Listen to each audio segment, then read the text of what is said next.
Welcome to Market Insights. I'm David Gibbons, and my guest to talk about Argentina is Gustavo Molinatti.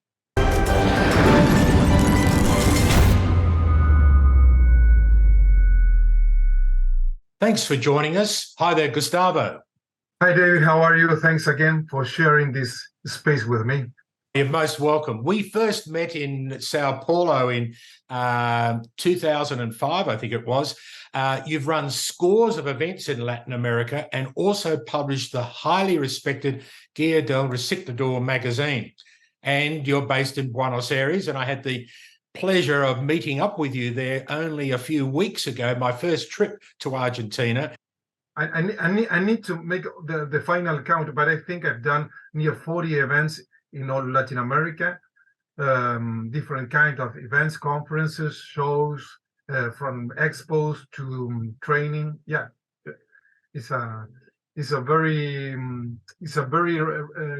good way to know the aftermarket in Latin America.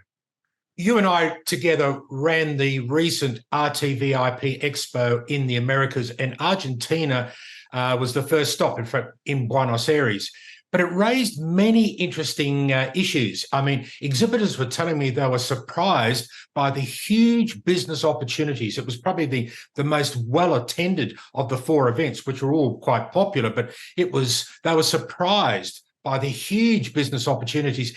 But there are also many frustrations in importing products. So what's going on there? What's the reason for this problem?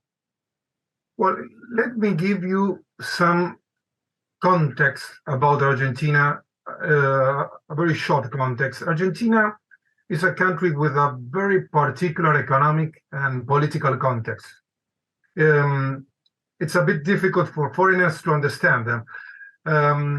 For several years now, it has been going through difficulties, particularly the shortage of dollars to accomplish its external debt payment commitments. So this situation worsened during COVID-19. And what happened? Forced the current government to promote a strict import control policy.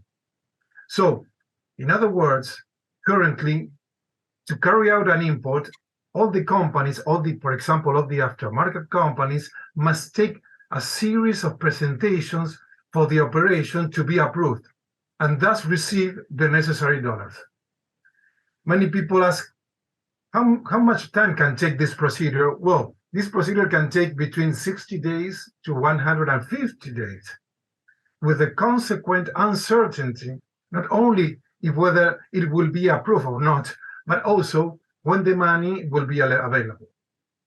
Now, you were telling me that there's going to be presidential elections in Argentina later this year, I believe. Do you think there is going to be any change to this situation that you've just described?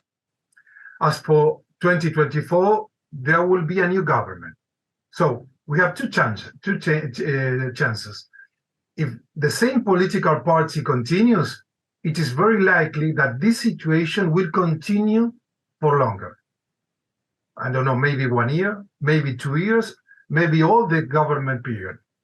And what happens if the political party changes? It is expected that these obstacles will gradually become more flexible during the first year. So that's the two scenarios that may happen in the next months. So I think here, David, I'm trying to think as a supplier from a foreign country. Is it good or is it bad for the aftermarket that these restrictions continue? Maybe it is a bit difficult to understand, or perhaps not. These difficulties contribute to the growth of the aftermarket. You may ask, Gustavo, but why? Because this same problem is experienced by the OEMs. So if the imports values even higher than the aftermarket, therefore they increase their difficulties. So even many OEMs, wholesalers, began to enter the aftermarket business to complement their product offerings because of the shortage of OEMs. So I think the answer of which is the best option in terms of of government or not, have different options, and let each one take their own conclusions. So how has the toner and the ink cartridge market performed in recent years, and in particular in 2023 compared with previous years? Let's divide into the toner cartridge market and the ink cartridge market. After a long lockdown we had during COVID-19, the aftermarket of both OEM and aftermarket toner cartridges for copiers and printers made a significant recovery in 2022. It reached previous pandemic levels. The imports from China remained stable, around 48%.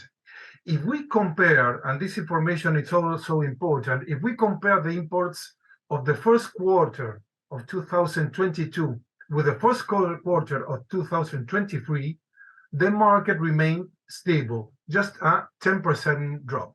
So it is probably that during this year, the toner market is going to have the same level, maybe a slightly below 2022.